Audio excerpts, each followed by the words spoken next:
encantadora me resulta muy fácil presentarla y muy difícil a la vez. Cuando los afectos, alguien tiene que presentar a alguien con un afecto grande, es difícil.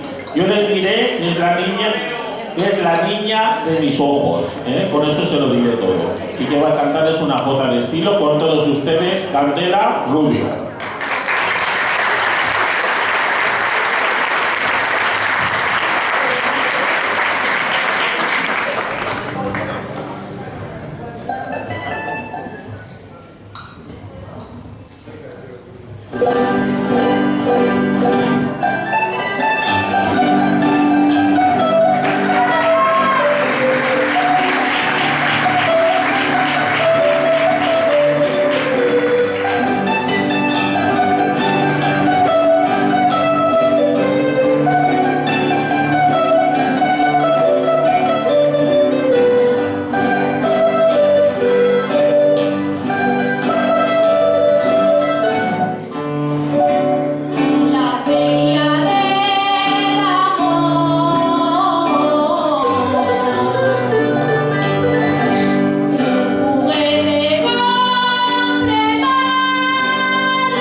¿A quién se la dedicamos? A mis abuelos. ¿Y por qué? Porque ayer hicieron 50 años de casa.